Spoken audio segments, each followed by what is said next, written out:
এদিকে টানা বর্ষণ ও দুর্যোগপূর্ণ আবহাওয়ার কারণে নোয়াখালীর বন্যা পরিস্থিতির আরো অবনতি হয়েছে। পানিবন্দী হয়ে পড়েছেন লাখো মানুষ। জানা গেছে নোয়াখালীতে বৃহস্পতিবার পর্যন্ত গেল 3 দিনের টানা বর্ষণে পানিতে তলিয়ে গেছে জেলা শহর ও উপজেলার বিভিন্ন গুরুত্বপূর্ণ এলাকা। কাঁচা ও আধা পাকা সড়কগুলো পানিতে তলিয়ে যাওয়ায় চরম দুর্ভোগে পড়েছে মানুষ। জনজীবনে সৃষ্টি হয়েছে স্থবিরতা।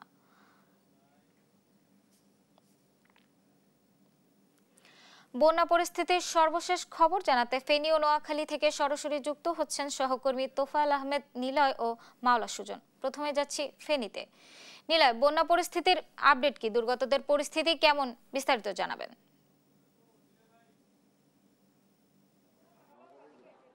ধন্যবাদ আপনাকে। আপনি জানেন যে গত কয়েকদিনের টানা বর্ষণ এবং ভারতের উজান থেকে নেমে আসা পাহাড়ি ঢলে ফেনীর ফুলগাজী, পরশুরাম এবং ছাগলাইয়া এবং কি ফেনী সদরের 4 উপজেলায় আমরা দেখেছি মানুষ পানিবন্দী রয়েছে। আমার পিছনে দেখতে পাচ্ছেন যে এটি হচ্ছে ফুলগাজী মুন্সিরহাট উপজেলার আলী আজম উচ্চ বিদ্যালয়। এখানে এই বিদ্যালয়টিকে জেলা প্রশাসনের পক্ষ থেকে আশ্রয় কেন্দ্র হিসেবে ঘোষণা করা হয়েছিল। সেই আশ্রয় কেন্দ্র ঘোষণা করার পর থেকে এখানে বন্যা দুর্গত এলাকার মানুষ যারা ছিল তারা সেখানে আশ্রয় নিচ্ছিল। তবে আমরা দেখেছি সকাল থেকে এসে যেটি দেখতে পাচ্ছি যে এখান থেকে যে সকল বন্যা দুর্গত এলাকার মানুষ যারা আছে তারা ইতিমধ্যে তাদের বাড়িঘর থেকে পানি নেমেছে। তারা তাদের বাড়িঘরে ইতিমধ্যে জিনিসপত্র নিয়ে ফিরে যেতে আমরা দেখতে পাচ্ছি। তবে এখানকার যে চিত্র, ফুলগাজী এবং পরশুরামের বন্যার পানি ইতিমধ্যে নামতে শুরু করেছে। নামার সাথে সাথে আমরা দেখতে পাচ্ছি ফেনী সদর এবং কি ছাগলাইয়ার অংশতে নতুন নতুন এলাকাগুলো প্লাবিত হচ্ছে। এই পানিগুলো ওদিকে যাওয়ার ফলে মানুষের ঘর বাড়ি আসবাবপত্রের স্থিতি থেকে শুরু করে সবকিছু এখনো পানির নিচে নিমজ্জিত রয়েছে। তবে গতকাল রাতের পর থেকে পানি কিছুটা নামছে। পানি নামার অনেকটা ধীর গতি বলে আমরা দেখেছি।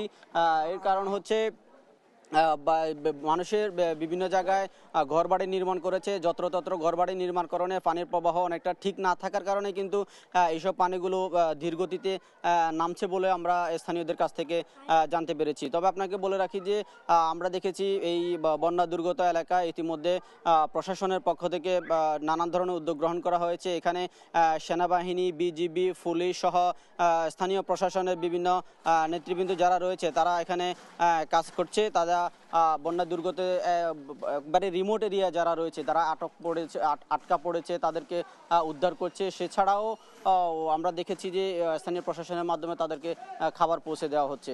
তো আমরা এখন চলে যাব নোয়াখালীতে। সেখানে জলবদ্ধতা নিয়ে নোয়াখালীর বিস্তারিত তথ্য জানাবেন আমাদের সহকর্মী সুজন। আপনার সেখানকার জলবদ্ধতার কি পরিস্থিতি আমাদের দর্শকদের জানাবেন।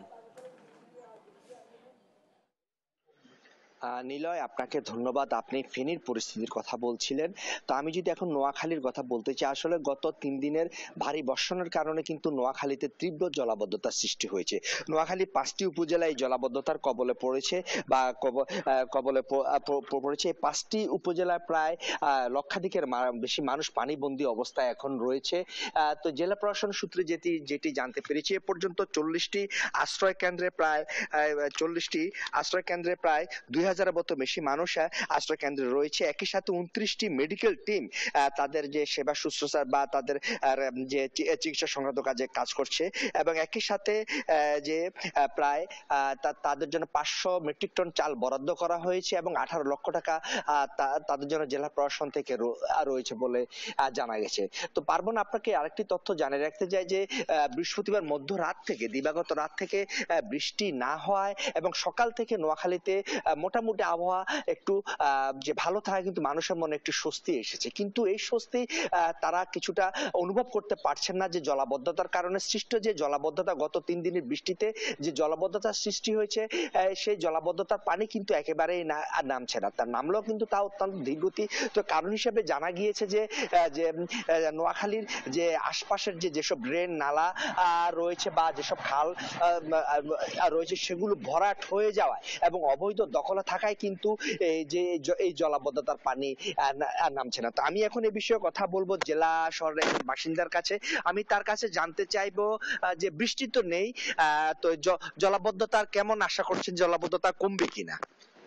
এখন আমাদের এইখানে যে জলাবদ্ধতার একটাই কারণ, সেটা হলো যে ড্রেন গুলো আছে এগুলো অপরিষ্কারের কারণে যায় এই অবস্থা।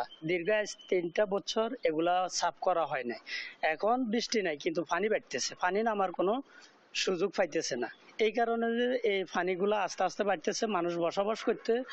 ধন্যবাদ আপনাকে। আসলে তিনি যেমনটি জানাচ্ছিলেন যে বৃষ্টি না থাকলেও কিন্তু তেমন একটা আশাবাদী হতে পারছে না পানি নামার ক্ষেত্রে, কেননা যে যে যে প্রবাহ দিয়ে পানি নামবে সেই পানি প্রবাহের পথ বন্ধ থাকায় কিন্তু জলাবদ্ধতার তীব্র আকার ধারণ করছে। তো সামনে যদি আবার বৃষ্টি হয় কিন্তু এই জলাবদ্ধতা আরো প্রকট আকার ধারণ করতে পারে বলে ধারণা করছেন জনসাধারণ। পার্বণ, এই হচ্ছে নোয়াখালী থেকে আমার কাছে সর্বশেষ।